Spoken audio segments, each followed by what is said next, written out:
I, 25F, am getting married to my fiancé, 29M, in May. When we first got together he told me that he was married from 20 to 22 years old to his high school sweetheart. We met when he was 25, but she passed of sepsis from a botched surgery. He didn't cope well and stayed in contact with her family, namely father and two sisters, 19 and 24. It was a soft spot for me for a while at the beginning because there was so much history they had that we would not have, and it was tough knowing that she was all around him. I never told him and decided to work through it on my own, especially with the fact that he would often spend time with her family during our relationship. Her birthday, their anniversary and anniversary of her death, he'd spend the day with her family. It was uncomfortable at first knowing the man I loved was reminiscing about love he had with someone else, but I kept trying to see it from his perspective, and the last couple years I am completely secure in our relationship and it doesn't bother me much anymore. Well, he proposed this time last year and I was over the moon. I love this man with all my heart, but I recently learned that he never told them that we got engaged. I've been trying local coffee shops the past few months rather than my usual run and tried a new one. His LW's, editor's note, late wife, sister worked there, and other than being awkward, she did a double take of my engagement ring and looked really unhappy. I didn't mention it and left. My fiancé told me that she kept messaging him on social media about it and I wasn't happy that he kept it a secret. He apologized and was very depleted by it all. He said that he didn't want to hide me, but he didn't want to hurt them either, and that both of us were a huge part of his life. I understand that and let him off the hook slightly, just told him to be upfront with them from now on. That was that. At least I thought so. A week ago, on Sunday, I got a message from the 24 years old asking if I was happy with myself, that I would never replace his LW, and that if she was still alive he'd chose her over me every time. She even said that he only kept me around for me money and something to stick his DCK in. I ignored it, but I can't say that it didn't affect me. When you're in my position, all these points are ones you have to work through, and it's not easy to get over those insecurities. It feels like a knock in the teeth when they're used against you. I mentioned it to him and he comforted me and reassured me. He said he'd set boundaries with her and I'd never have to hear from her again. Fine by me. That was until I found my car with WH-RE and grave robber smeared in red paint. I had saved for this car for a year and it was expensive, very expensive. The tires were slashed and the windows cracked. I asked the store a few doors down for their CCTV camera footage of that night, but it was blurry and didn't catch much. It did manage to catch half a license plate though, and the color and make of a car. It was his LW's youngest sister's car. I told him I was filing a police report and he asked me to hold off until he talked to them first. I told him no, but I would if they paid for the damages and apologized to my face. He set up the meeting for last night and it didn't go well, to say the least. Everyone was shouting. The sisters told me they, yes both of them, had nothing to be sorry for and that I should leave their family alone, including my fiancé and their family. He told them that it wasn't fair to him to be lonely forever and that he'd hoped they'd be supportive of him finding love again. They told him he was betraying LW and that he never loved her if he'd marry someone else. They didn't have a problem with him having a new GF because he'd realized she was the only one for him and get tired of me. Now that hadn't happened, they were putting their foot down. The youngest told him to tell me that they were right and that he'd never love anyone like LW. My fiancé broke down at the table. I picked him up and made us leave. I told them I'd be filing a report and suing for damages, and the next time they saw us would be in court. When we got back and calmed down, I gave him an ultimatum. Either he cuts contact or we call off the wedding and go out separate ways. I wasn't going to live my life with this harassment and someday subject my children to their bullying. He said they would never bully a child, but I shot him down and said he didn't expect any of this either. He called their father, who was fairly chill about it all but still defending his daughters. They say I shouldn't control him and that I'm horrible for cutting them off. I don't know what to do. I can't live like this and I don't think I should have to just because we're getting married. Comments where Op has replied. Is the ring he gave you the same one he gave her? No, the ring is actually my late grandmother's engagement ring. He asked my father if he could give it to me when he asked for his blessing. As gross as it sounds, I think the grave robber bit was about me stealing him from her grave, at least that's all I can get from it. Wouldn't be surprised if the 24-year-old is hoping to get with him. A few people are saying this and I'm so creeped out. They play D&D together once a week and now I'm panicking. Did they continue to play after she sent that message to you? No, he didn't attend this week's session to my knowledge. I just meant plays as they're in the same campaign with 3 other people. I don't know what goes on there, and after what people are saying I don't think I want to. Why do you even want to be with him when there's drama? I see what everyone is saying, but it's not easy to turn off love for someone. I'm seeing it now. Obviously, I don't want to be harassed and my things ruined. I would prefer all this to be cordial, but that's not the world I live in. If it were easy to flip the switch, I would have started packing on Sunday when I got the message. And he would have flipped the switch at his LW's funeral. I may have been too patient until now, but that doesn't mean I'm weak. This is the crossroads and I'm ready to take whichever path I have to. Let's hope he is ready too. Where are his parents in this? They were old parents, In their late 40s when they had my fiancé, so they've retired and he never wants to bother them with anything. I doubt they even know about any of this. I might bring up that he needs to get their input because the way they're treating him is gross and wrong.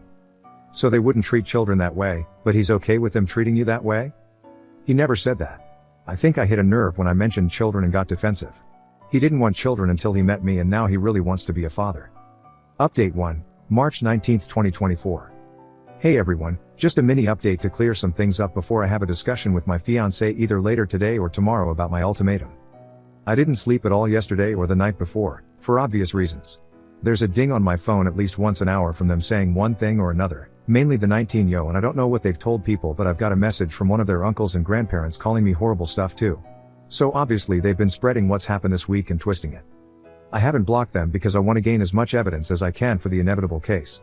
Regardless of any outcome with my fiancé, I will be suing and filing a criminal case for harassment and vandalism and looking for a restraining order. I just haven't had the mental fortitude to do so yet. I'm hoping my fiancé will help me. I haven't spoken to my fiancé since the argument at the table, other than to tell him they go or I do. It was my choice to give him a couple days space to come to terms with everything, and I will contact him when I'm ready. All of this, from the first message till now, has been a week. It's a huge weight to contemplate leaving people you've known for 15 years and who you grew up with. He did set hard boundaries with the sister from the coffee shop, as I've seen the messages. He said, paraphrasing, "You have no right talking to Op at all if this is how you're going to behave. She doesn't deserve this and you've gone too far. Why are you being like this?" And she responded with more name calling and back and forth. He ended by saying not to message me again and to make sure everyone else does the same. I was happy with that. At this point only one person in that family had an issue, to my knowledge, so it was silly to have him cut all of them off. It may not be enough for some, but it was enough for me to feel safe and comfortable. For those saying he needs therapy and counseling, he's already getting it. He's been getting it since before we even started dating after an incident at work. I don't know about any of their family though. The first time I had a conversation with any of them was that night. Some people are wondering what LW died of, and it was a botched weight loss surgery where she died of sepsis. People were wondering if he was somehow the reason behind the surgery, hence the family's insane reaction, but he was not in the slightest. He likes bigger women and wouldn't pressure something like that onto her, speaking from experience. I also want to clear up the not calling the police about the car thing. It was entirely my idea to not file charges in exchange for a face-to-face apology and damage payment. He only wanted me to wait so that he could talk to her to see if she regretted it and then have her father pay the damages. At the time, we thought it was just the 19-yo that smashed up my car, not both daughters. Neither of us wanted to ruin her life. When I found out it was both of them, it was full steam ahead. Thank you all for your messages, and hopefully I'll have a positive update for you tomorrow. Edit, I chose for him to take this space apart. It's not him being indecisive. I said to take time and that I'd reach out so that his decision is thought out. It's for me. I don't want to be chosen only to be 3 kids down the line and stuck in a resentment-filled marriage. It's for me. Please understand that. Comments. Move away. That's a subject I will be broaching in our discussion. Moving house, definitely, and moving away potentially. Where's their dad and what is he saying? I haven't heard from him, but I did hear the conversation between my fiancé and him after the ultimatum. He didn't call me names or anything, but just tried to get my fiancé to make me drop the charges because he knows them and this would derail their lives. Especially the 19-yo who is in college. I think, and this is just an opinion, that he let them get away with murder after his eldest died. Just an opinion, but I don't see how him not giving Oop an answer yet makes him horrible, especially since she told him to leave her alone. You're 200% correct. I have told him not to contact me until I feel he's had enough time alone to really choose. He may have chose me the second I issued the ultimatum. I don't know, because I want this to be a thought-out decision, otherwise it'll lead to resentment. Just to be clear. Oh no, an apology won't cut it anymore. Not a chance. Like I said, I will be filing charges and a lawsuit. I just hope my fiancé will support me in that, because nobody should have to do it alone. It's been a week of no contact with him? I'm sorry, a lot of people are getting confused on this and I'm wondering where I went wrong. It's been just under 2 days of no contact with my fiancé, not a week. I got the message from Sil a week ago on Sunday. If he's willing to cut them off, I choose to salvage the relationship. If not, I'm resolved to leave. Has he been helping them financially? No, I control the finances and there's no chance. Our salaries go into a shared account, etc. How did they get your number? It's through Facebook Messenger. Update 2, March 20th, 2024. Well, what a wild morning I've had. My fiancé came over bright and early this morning and I've never been so damn tired. You may want to take a seat because this will be long. Sorry in advance. First of all, I want to set the record straight here. A lot of people are coming for my fiancé over not cutting them off from the get-go, which I don't think is fair. He's a very mild-mannered, calm and calculating person, and that's who I always knew he was. Nothing has changed. If he had been Rocky Balboa and flipped the cafe table shouting obscenities, he would not have been the man I fell in love with. He did exactly what I expected him to do and exactly what I was comfortable with. You may be attracted to other things in men and expect other things, and that's awesome, but not me. I texted him saying I thought it was time to discuss this, and he was back at home not a half hour later. He'd been staying with a friend the couple nights we had no contact. We sat on our bed to talk because my back is sore from all the packing and I wasn't gonna force myself to sit at the table. Before we even got to talking, he asked if we could cuddle for a minute. It definitely took some of the weight off and we were able to talk like a couple and not awkward strangers because, regardless of some people's beliefs, we do love each other, and it took me a very long time to feel confident in that fact. Before anyone calls me a doormat again, no, I was still sure I would stick to my ultimatum. The first thing I asked was if he felt he had enough time to make his decision, and he said he didn't need time. He was very shocked and bewildered at how so much could change in just a week and how everything he knew was shook up that he couldn't think and went numb. He did apologize that he didn't take a more defensive stance at the cafe and he doesn't want to make excuses for it. An explanation was that he genuinely didn't expect such a vitriolic response. He hid the engagement because he knew they weren't over LW's death and would be upset at the news. It wasn't like I would feel upset by them not knowing, which I wasn't really. He's known these girls since before they were in double digits and he would never have thought them capable of it. It came so far out of left field that he froze. I asked him if there was any possibility that either of them had a thing for him, and he looked very confused and disturbed. I said how I've had people tell me it's not uncommon for siblings to do this after loss, and he thought on it. Turns out you were right. He said the 24-yo, about 8 months after LW's death, made a move and tried to kiss him. He immediately left and told her mother about it. Mother and father are divorced now but weren't then. She was a minor at the time and messaged him saying she would be 18 soon, so it wasn't a big deal. Her mother made her see the school counselor and didn't allow her to be alone with him for a while. It was years ago, so he'd forgotten it even happened. He said he was sure that wasn't the case now because it had been so long, but I'm not so convinced. Not that it matters anymore.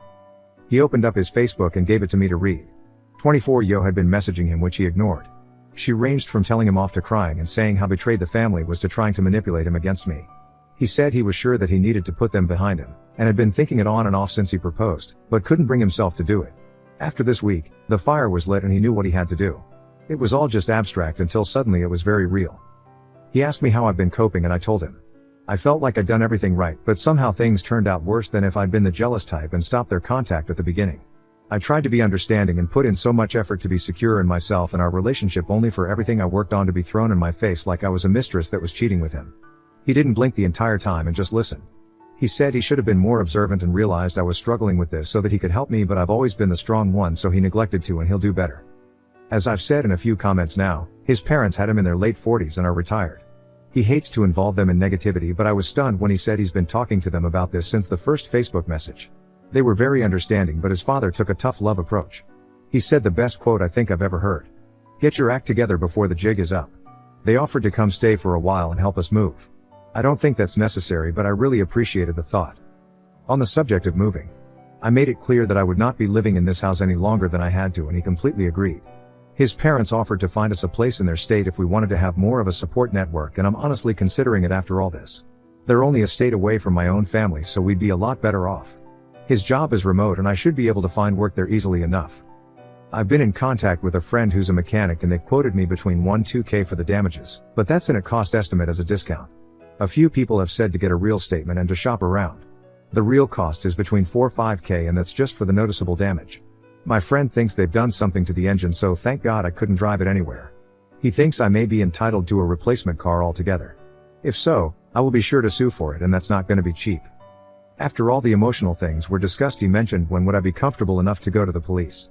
I made clear he was okay with that or I'd go on my own. He said, the surest I've ever seen him, that this is what needed to be done and he wasn't going to let them continue. He'd done enough to try and shield them, but he wasn't going to let it come at my expense. I'm currently in the bath frothing in bath bombs, but will be going to the station as soon as I'm done. He's downstairs right now printing out the new quotes from the mechanics and the messages 24-yo sent him over the past couple days so we can go prepared. People have said that nothing will come of it, and you may be right. But I have to try. Hoping my local police don't have anything better to do. It's a small town. To finish, I made a point of asking again if he would cut them off where I had to go. He didn't miss a beat and said that they're no longer going to be a part of his life, even if I decided to leave. He did ask for one last meeting to say goodbye to her parents and to put a close on that part of his life, and to explain to the girls that this is not my fault but his decision after seeing how cruel they were capable of being. After that, we would block them on everything and move forward. I was completely fine with that. So, there we have it. Writing all this out and being able to talk to people about everything has been both helpful and a good distraction from the dumpster fire that was my life, and everything worked out as well as I could have hoped. We'll see how his meeting goes with them. I'm sure they won't be very happy about it, but that's not my problem. Thank you all, and I'll update after they've met up. Comments. Why does he want to meet with the girls? I think he's trying to protect me retroactively. He feels awful that I had to do it on my own for a bit, for lack of a better term, and he wants them to know it's his decision and not mine so that they leave me alone. It won't work, but I appreciate his sentiments. Why does he need to give them closure? It's not for them, it's for him. He's losing a stage in his life that took up 15 years. I won't begrudge him for how he closes it. Have them meet in a public place. We discussed this, and it'll be taking place at the same cafe as the last one. My mechanic friend will be at a nearby table and it will be recorded. He's offered me to go, but I'm debating it. Have him record the convo. He's going to record it and my friend is going to sit at a nearby table to film. Update 3, March 25, 2024. Hey all. So, seems I've been naughty because I got temporarily banned on here for 3 days. In chat someone was calling me every derogatory and sexist term imaginable, but I was put in timeout for defending myself. I appealed, but the appeal took the ban time anyway. Oh well. Sorry this update is taking so long for reasons stated above. So we drove down to the police station with our block of paperwork and had a couple hours talk. They were so sweet about everything. As some of you expected, they did say I should have come earlier, but they didn't really care because it was only a few days. They said that it often takes people about this amount of time to actually file charges if they weren't an immediate threat or danger, so unless someone was about to throw punches, I handed them everything and it looks like I've got plenty of evidence. They'll be contacting my insurance on my behalf to get the ball rolling, and so they can come to do a check of my car themselves. And then they can open a claim with me if I want. They're not filing a claim, they're just notifying about the criminal damages. I've filed criminal charges for harassment and vandalism, and they'll notify me with more details about my restraining order this week. My fiancé told the police that he was planning on meeting with LW's family and asked if that would contradict my case, and they said no. We're not married at the time of filing, so legally we're two separate entities in the case. Or something. So, my car is totaled. My mechanic friend, I'm gonna call him Tom because I can't keep saying my mechanic friend. So Tom and his partner at the shop did a full check on my car, and this is the damage they found. Shattered windshield. 4 slashed tires. 2 broken windows. Paint, obvious, I think. Unknown substance in the engine oil. Battered bodywork. They said with this amount of damage, I should just go for a new car, so that's what I'll be doing. If anyone is curious, it was a Volvo. I'd always wanted one and managed to buy one new 2 years ago. Either they get me a new car if they'd be set back about 60k. Either way I'll be alright. The amount classifies the vandalism as a felony, so they could be looking at jail time too. My fiancé met with the family on Saturday and Tom sat by the window. I currently live in a one-party state, so as long as my fiancé consents, the recording can be used in my case. While it may not be as drama-filled as some of you may want, it was still pretty stressful to see. They met at the same cafe that we did before, and Tom sat a few tables away. Fiancé arrived after their father and before them. For the best, because they managed to have a calm conversation for once. Fiancé told him how he was feeling, and Phil was very understanding but still trying to minimize. He was saying things like, you know, they miss LW and they'll come around and just need time to come to terms with you moving on. He kept trying to initiate paying for the damages, but fiancé wouldn't talk about it until the sisters arrived. It was like butter wouldn't melt with the 24 but 19 came in like the Tasmanian devil. My fiancé didn't acknowledge anyone until it had all settled down, where then he said this would be his last meeting with all of them and they'd be going their separate ways. He turned to the girls and said that he would miss who he thought they were, but the way they could treat people horrified him, especially me. He said that this was all him and they needed to accept that I was not to blame. He even said that it was me who offered the apology in exchange for not filing charges.